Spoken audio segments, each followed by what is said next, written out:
Assalamualaikum warahmatullahi wabarakatuh. Perkenalkan, nama saya Nisa Anastasia dengan NIM 23044111857. Baik, di sini saya akan menjelaskan tentang jaringan dan komputer. Langsung saja, pendahuluan teknologi jaringan saat ini mengalami perkembangan yang sangat pesat.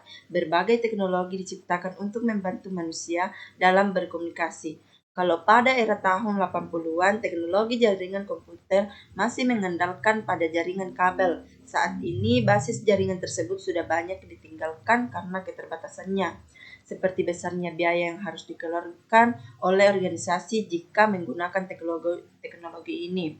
Selain itu, teknologi ini juga tidak fleksibel karena sangat tergantung pada kabel.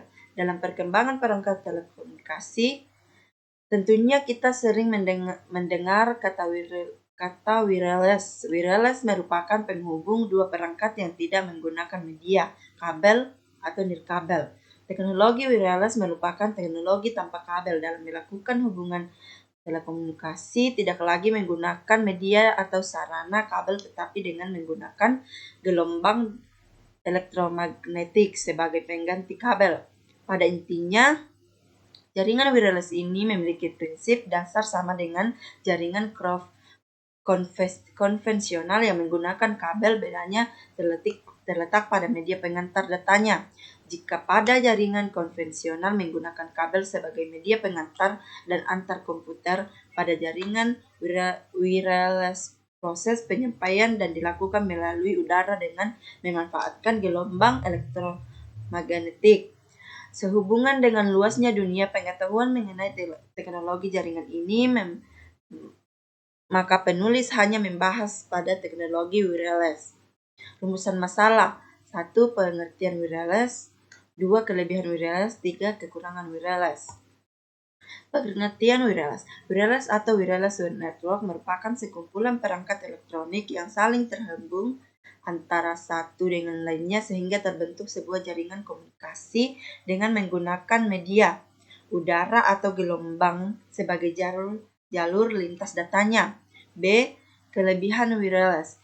Yang pertama, penggunaan jaringan yang cepat. Yang kedua, mudah dan murah untuk direlokasi. Yang ketiga, biaya pemeliharaan yang murah. Dan yang keempat, infrastruktur berdimensi kecil. Yang kelima, mudah untuk dikembangkan. Dan yang keenam, sumber-sumber file bisa pindahkan dengan mudah tanpa menggunakan media kabel. Yang terakhir, mudah sekali untuk disetup dan juga handal sehingga cocok untuk pemakaian di kantor maupun di rumah. C. Kekurangan wireless. Keamanan atau kerahasiaan data-data rentan. Yang kedua, interferensi gelombang radio. Yang ketiga, delay atau keterlambatan yang besar. Yang keempat, biaya peralatan rata-rata mahal. Yang kelima, produk dari produsen yang berbeda-beda kadang tidak kompatibel atau cocok. Dan yang keenam, kualitas sinyalnya dipengaruhi oleh keadaan udara maupun cuaca. Yang ketujuh, mahal dalam investasinya. Dan yang terakhir, kemungkinan penyadapan koneksinya lebih besar terjadi jika dibandingkan dengan menggunakan media kabel.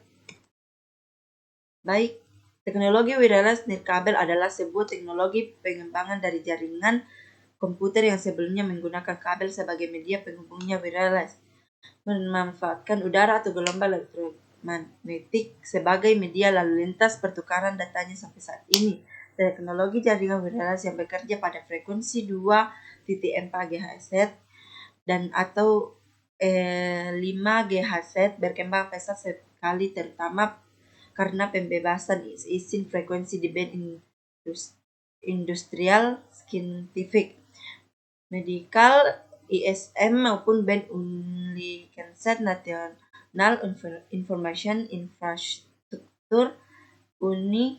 Wireless adalah, jika dari arti katanya dapat diartikan tanpa kabel, yaitu melakukan suatu hubungan telekomunikasi menggunakan gelombang elektromagnetik sebagai media kabel. Jaringan wireless adalah jaringan yang mengkoneksi dua komputer atau lebih menggunakan sinyal radio cocok untuk berbagai pakai file, printer, atau akses internet. Baik, itu saja yang bisa saya bahas. Sekian dan terima kasih. Assalamualaikum warahmatullahi wabarakatuh. Web ini salah-salah mo teh.